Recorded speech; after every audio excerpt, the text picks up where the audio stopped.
सप्तम अध्याय सुत उवाच सुत कहिले हे सौनक विप्र हुअन्ते अति दुख देखि गरुड़ दुख कले प्रभुଙ୍କୁ जे मन्ते कहिले सेथिरे प्रभु प्रीत होई संतान दिय बोली कही श्री मायाधर कण कले से कथा कहन्तु बोइले। सौनक उवाच सौनक कहिले श्रीहरि गरुड़े कही एहि परी बोइले चाल जीवा आम्भे विप्रଙ୍କୁ दिय वर तुम्भे गरुड़ आशीर्वाद कले तो पुत्र होइब बोइले संतुष्ट हेले पत्नी पति गरुड़े चलिले श्रीपति गृहे मिलिले विप्रवर मनरे आनंद अपार पति पत्नीर भाव बढ़े भावना करुथान्ति दृढ़े निश्चय होइब कुमार कहि अछन्ति खगबर पत्नीर गर्भोदय हेला वर प्रभाव जणागला दशम मासे पुत्र जात हुअन्ते सुख हेला प्राप्त बहु उत्सव मान कले विप्रଙ୍କୁ अन्नदान देले श्रीहरि नाम नित्य गाई पुत्र को थान्ति कोळे बोहि गरुड़ प्रसादु कुमार जात हेबारु नाम तार श्री सुक देव रखागला लोके कहिले भल हेला प्रति बरस जन्मदिन पालन कले देई मन 4 बरस 4 मास जे दिन होइला प्रवेश से दिन खड़ी छुआइले गुरुଙ୍କ पासे शिक्षा देले स्मरण शक्तिर प्रखर थिबारु से विद्या अपार अल्प दिन रे प्राप्त हेला गुरुଙ୍କୁ ज्ञान रे बलिला अष्टम बरसे पुत्रर यज्ञ पवित्र हेला तार अल्प दिन रे वेद पढ़ी शेष करिला पढ़ा पढ़ी विष्णुଙ୍କୁ भक्ति रे पूजई नानादि स्तोत्र मान गाई आबाल्यु हेला सद बुद्धि कर्म करई यथा विधि पिता माताଙ୍କ आज्ञा बह होई से काटु थाए अह पुत्रर सुकर्मी जनक जननी भूली गले दुख पड़ोसी जने हुंती खुशी नित्य पुत्र को परशंसी संगी करन्ति प्रशंसा मधुर बालकर भाषा रूप कंदर्प परि शोभा चाहिबा मात्रे मन लोभा मुखटी चंद्रमा प्रकारे पुरी से उठई हसरे जेताकु देव क्षणे चाहि हृदये आह्लाद बढ़ई एपरि कमनीय होई बढ़े बालक गृहे थाई पुत्र को देखी पिता माता भूलिले मनु सबु चिंता दिने नारद मुनि वर आसिले से विप्रଙ୍କ घर मुनिଙ୍କୁ प्रणिपात करी पूजिले विप्र संगे नारी बहुत अभ्यर्थना कले पुत्र को डाकी प्रणमिले महर्षि चाहिले बालक शोभारे बढ़िछि अधिक मुख को नत करी देले किछि न कहि तुनि हेले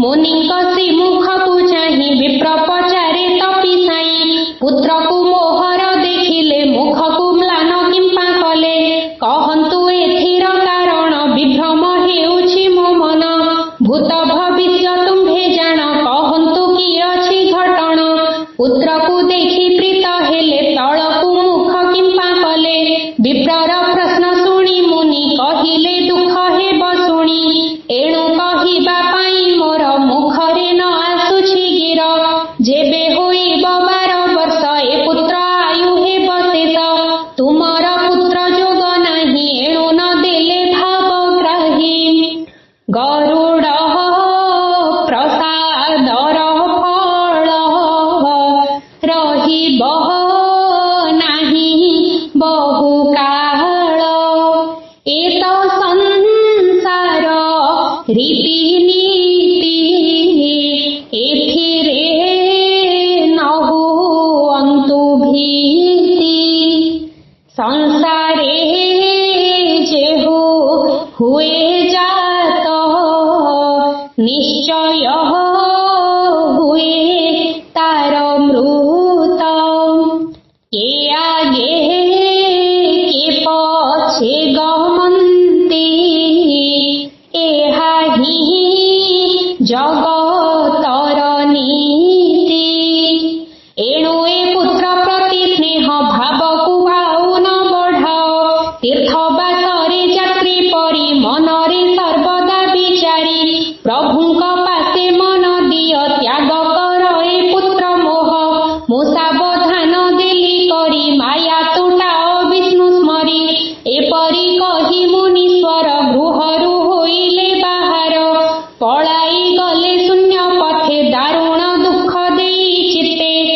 पति पत्नी ଏହା ଶୁଣି କାନ୍ଦିଲେ ପୁତ୍ର ଗୁଣ ଗୁଣି। ଥୟ ନୋହିଲେ ଆଉ ବେନି ରୋଦନ କଲେ ପୁତ୍ର ଘେନି। ଦଇବ ଏହା ଭାବିଥିଲୁ କାନ୍ଦିବା ପାଇଁ କି କଲୁ। ନାରଦ ବାଣୀ ମିଥ୍ୟା ନୁହେଁ ଭାବିଲେ ହୃଦୟକୁ ଦହେ। ଆଉ ତ ଅଛି 3 ବର୍ଷ ଆୟୁଷ ହୋଇଯିବ ଶେଷ। କିପରି ମୁରୁଛି ରହିବୁ ବେଦନା କାହାକୁ କହିବୁ। କିଏ କରିବ ଆମ୍ଭ ଶୁଦ୍ଧ ବେନିଏ ହୋଇଲୁଣି ବୃଦ୍ଧ। କିଏ କରିବ ପିଣ୍ଡ ଦାନ କିଏ ସେ କରିବ ତର୍ପଣ। ତୀର୍ଥରେ କିଏ ଅନ୍ନ ଦାନ କରିବ ନଥିଲେ ନନ୍ଦନ। ଏ ଜୀବ ମୋକ୍ଷ ହେବ ନାହିଁ କି ଦଣ୍ଡ ଦେଲା ଏବେ ବିହି। ଏପରି ଯୋଗ୍ୟ ପୁତ୍ର ପାଇ ଅନାଥ ଆମେ ଯିବୁ ହୋଇ। ଏପରି ଚିନ୍ତା କରି ମନେ କାନ୍ଦିଲେ ଲୋତକ ଚର୍ଷଣେ। ପୁତ୍ର ମାତାଙ୍କ ମୁଖ ଚାହିଁ କହିଲା ଅନେକ ବୁଝାଇ। ପିତାଙ୍କୁ ପ୍ରବୋଧନ କଲା ବହୁତ ବୁଝାଇ କହିଲା। ହେ ପିତା ଭବିଷ୍ୟତ ପାଇଁ ଆଜୁ କାନ୍ଦିବା କାର୍ଯ୍ୟ ନାହିଁ। ଭଜିବା ଶ୍ରୀ ହରି ଚରଣ ସେ ପ୍ରଭୁ କରିବେ ଖଣ୍ଡନ। ପ୍ରଭୁଙ୍କ ହୋଇଲେ କରୁଣା ଦୁର୍ଦ୍ଦଶା ନ ପଡ଼ିବ ଜଣା। ମନକୁ ତୁମ୍ଭେ ଦମ୍ଭ କର ପୂଜିବା ଶ୍ରୀ ବିଷ୍ଣୁ ପୟର। ପୁତ୍ରର ମିଷ୍ଟ ବାଣୀ ଶୁଣି ସେ ପତି ପତ୍ନୀ ହେଲେ ତୁନି। ଦିବସ ମାସ ବର୍ଷଡ଼ି ଦ୍ୱାଦଶ ବର୍ଷ ଗଲା ହୋଇ। ବାଳକ ଆନ ବାଳ ସଙ୍ଗେ ସ୍ନାନାର୍ଥେ ଗଲା ନଦୀ ଜଳେ। ପ୍ରବେଶ କଲା ସ୍ନାନ କାଳେ କୁମ୍ଭୀର ଥିଲା ସେହି ଜଳେ। ବାଳକ ଚରଣ ଧଇଲା ଜଳ ମଧ୍ୟକୁ ଘେନି ଗଲା। ବାଳକେ ଦେଖି ଏ ଘଟଣା ତାର ପିତାଙ୍କୁ କଲେ ଜଣା। ପ୍ରାଣ ବିକଳେ ପିତା ମାତା ଡାକିଲେ ରଖ ହେ ବିଧାତା। ଆଉ କି ବିଧାତା ରଖିବେ ଦୁଃଖ ସେ ଦେଇଛନ୍ତି ଯେବେ। ଜଳରେ ପଶି ଗ୍ରାମ ଲୋକ ଖୋଜନ୍ତେ ମିଳିଲା ବାଳକ। ପିଣ୍ଡରେ ତାର ପ୍ରାଣ ନାହିଁ ଦେଲେ ପିତାଙ୍କ ପାଶେ ନେଇ। ପାଗଳ ହେଲେ ପିତା ମାତା ମନରେ କରି ପୁତ୍ର ଚିନ୍ତା। କେତେ ଯେ ରୋଦନ କରିଲେ ପୁତ୍ରର ଗୁଣ ବାହୁନିଲେ। ବାଲ୍ମୀକି ଯାହା କହିଥିଲେ ଘଟଣା ନେତ୍ରରେ ଦେଖିଲେ। ନାସ୍ତି ଯେ କରୁଥିଲେ ହରି ହଟରେ ମାଗିଲେ ଏପରି। ଦୁଃଖ ହୋଇଲା ଅପ୍ରମିତ କି ଲାଭ ହେଲା ପାଇ ପୁତ୍ର। କିଏ କରିବ ବୋଧ ତାଙ୍କୁ କେ ଦେବ ଜୀବନ ପୁତ୍ରକୁ। ରୋଦନ ମାତ୍ର ସାର ହେଲା ଦୁଃଖ ସାଗର ପ୍ରାୟ ହେଲା। କହଇ ବିପ୍ର ଦେବରାଜ ସୁଜନେ କୃଷ୍ଣ ପାଦେ ଭଜ। ସେହୁ କରିବେ ଦୁଃଖ ନାଶ ଏ ସୁଖେ ପ୍ରୟୋଜନ କିସ। ନାମ ଭଜିଲେ ହେବ ପାର ନାମଟି ସଂସାରରେ ସାର। इति श्री पद्मपुराणे सुत शौनक संवादे पुरुषोत्तम मास महात्म्य कथने नाम सप्तमोऽध्यायः। अष्टम अध्याय सुत उवाच। सुत कहिले मुनिवर की हेला घटना तापर। कुहन्तु विशद भावरे दुःख जे जन्मिला मनरे। बहुत परे पुत्र पाई कारण किछि हेला नाही। से पति पत्नी कले किस कहन्तु घटना मुनीश। सौनक उवाच। सुतଙ୍କ मुखु ଏହା ଶୁଣି କହିଲେ ସୌନକ ମୁନି। ସେ ପତି ପତ୍ନୀ ବେନି ଜନ ନେଲେ ଗୃହକୁ ସେ ନନ୍ଦନ। ଦୁଆର ବନ୍ଦ କରିଦେଲେ ଶବକୁ ଶ୍ମଶାନେ ନ ନେଲେ। ଯେ ଗ୍ରାମବାସୀ ଥିଲେ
तेणु तुम्भर पुण्य हेला ता बळे तो पुत्र बंचिला। एपरी कही नारायण से पुत्र सबरे तक्षण कृपा दृष्टि को पकाइले ता नाम धरी डाकी देले। पुत्र उठिला आखि मळी डाकिला पिता माता बोली। सर्वे होइले आनंदित प्रसन्न हेले अप्रमित। श्रीहरि चरणे पड़िले स्वकृतज्ञता जणाइले। विप्रता पत्नी पुत्र देखी प्रसन्न होई पद्म आखि। कहिले पुत्र तुम्हर दीर्घायु हेब घेन बर। सकल गुणरे मंडित होई से होइब पंडित। अधिमासरे उपवास करिबा फलर सकाश। एपरि बर आम्भे देलु पुत्र को दीर्घायु करिलु। एपरि आउ एक स्थाने घटना घटिथिला दिने। सुन से कथा कहिबई अति सुंदर कथा सेहि। पूर्वे जे कमुनि थिले से घोर तप करुथिले। धनुष नाम अटे तार अकाले मरिला कुमर। से मध्य एही मळ मासे तपस्या करिथिला मासे। इंद्र ताहांक तप देखि अलका भुवन उपेक्षी। आसिले ताहांक आश्रमे संतुष्ट लभि पुण्य कर्मे। मुनि इंद्रंकु प्रणमिले निजर दुख जणाइले। पुत्र शोकरे पिता माता मनरे बहि गुरु चिंता। इंद्रंक चरणे पड़िले बंचाओ पुत्र को कहिले। अमर दिय पुत्रे करी एपरि करिले गुहारी। इंद्र कहिले जगत प्रथमे नुहइत नित्य। एथिरे केहेब अमर देई न पारे एहि बर। अवश्य दिने हेब मृत्यु देह धारण थिबा हेतु। ता शुणी श्री मुनि कहिले बरे कदिय ताहा हेले। देख एहि जे तुंगगिरी के देले एहाकु बिदारी।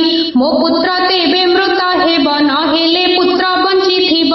सर्व विद्यारे सुनिपुण बुद्धिरे हेब विचक्षण। का द्वारा परास्त न हेब हे इंद्र एहि बर देव। मळ मासर पुण्य बळे इंद्र से परिसिद्ध कले। देवगणंकु संगे धरी इंद्र चलिले निज पुरी। से मृत पुत्र बंची करी हेला विद्यारे अधिकारी। हुअन्ते मने गर्व हेला ता मृत्यु नाही से जानिला। एणु मुनिंक पासे जाई विद्यारे परास्त करई। गर्वरे गृहे फेरु थाए मुनिंकु हेय ज्ञाने कहे। दिने महर्षि नामे मुनि देखिए पुत्रर करणी। मनरे क्रोध हेला जात भाबिले करिबि मुहत। निजर तप बळे दिने निजर निश्वास पवने।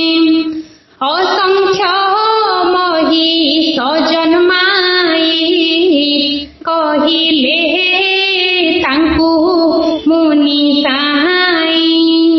ए गिरी ताड़ी दिय जाई महिष माने गले धाई। शृंग चरणे ताड़ी देले तक्षणे से पुत्र मरिले। से पुत्र मरण हुअन्ते ता पिता शोक करी केते। पुत्रर चितारे पड़िले निजर जीवन हारिले। एणु दीर्घायु बर पाई मनरे गर्व कर नाही। धर्म कर्म रे तार आयु कृपा करिबे महाबाहु। गरुड़ कृपारे पुत्र पाइछु एणु ए जीवित। होई रहुए मर धामे परम सुख भुंज तुमे। ए जन्मे बहु पुण्य कर देहांते हेब नृप बर। तापरे हेब चक्रवर्ती बढ़िब तुमर कीरति। तुमे जे अट न्यायवंत जन्म होइबे चारि सुत। उत्तम पत्नी तुम्ह हेब ताठारु कन्याए लभिब। हे पुत्र एक सुख हेब विगत कथा स्मराइब। से कथा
ए मासे जेहु उपवासे रहन्ति मासे पाति बसे विष्णुଙ୍କୁ मने स्मरि स्मरि ता पुण्य कहिले न सरी तुम्भे पुत्रार्थे उपवास करि रहिल एहि मास एणु सकल पाप गला असीम पुण्य जे होइला से पुण्य बळे पुत्र प्राण प्राप्त हेला बोली जाण जाहार पुण्य बळ नाही ताकू कि देई पारे मुहि तुम्भर पुण्यर बଳରେ प्राण दे लुटिए कुमरे ए मासे एक दिन स्नान करिब किंबा देव दान ता फल अटई महान वैकुंठे मिले दिव्य स्थान ए विष्णु मासे तुम्भे बेनी आहार निद्रा त्याग घेनी मो नाम निरत डाकिल महान पुण्य प्राप्त हेल से पुण्य बଳରେ तुमर पुत्र बଞ୍ଚିଲା ज्ञान कर एणु ए मासर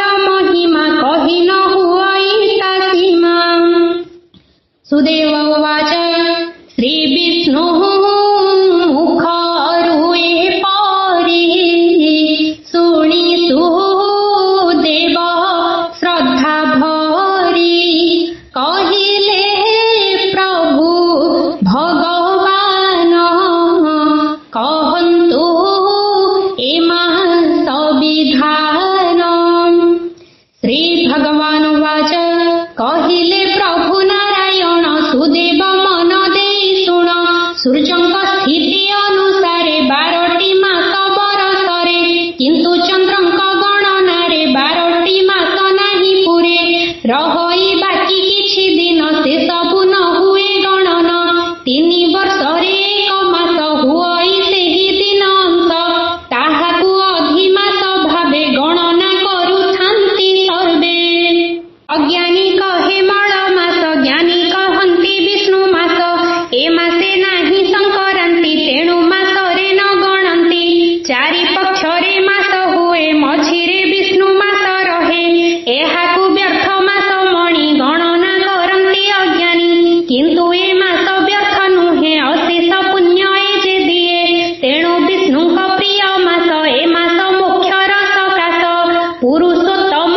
प्राप्त पाई पुरुषोत्तम मास एहि मुहि करिछि ए सर्जना जानन्ति तत्व महामना अज्ञानी ता जानिबे काहि निन्दन्ति सीना भ्रमी होई ए मासे स्नान दान यज्ञ व्रत उपास करि विज्ञ वैकुंठ प्राप्त हुअन्ति एपरि ए मासर गति आदित्य अन्य मास पति किंतु मु ए मासर पति अन्य मासरे 7 वर्ष जे करे व्रत होई हर्ष से जेउ फल लाभ करे से फल पाए दिन करे एणु सकल मास ठारू ए विष्णु मास अति गुरु कोटिए विप्रंकु भोजन कराई थिब जेउ जन ए मासे एक विप्रे देले से पुण्य शीघ्र तांकु मिले निजर ओजनर स्वर्ण जेहु विप्रंकु करे दान किंचिते स्वर्ण दान देले ए मासे बहु पुण्य मिले बरस सारा उपवास व्रत बा करिले हविष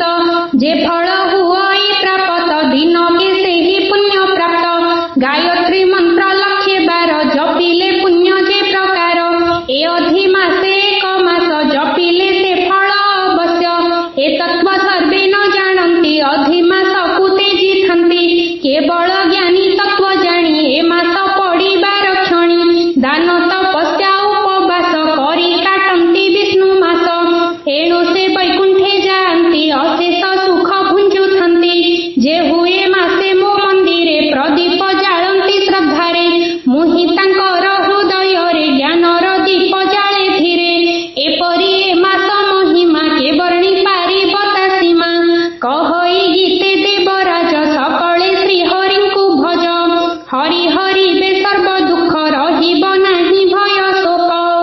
इति श्री पद्मपुराणे सूत शौनक संवादे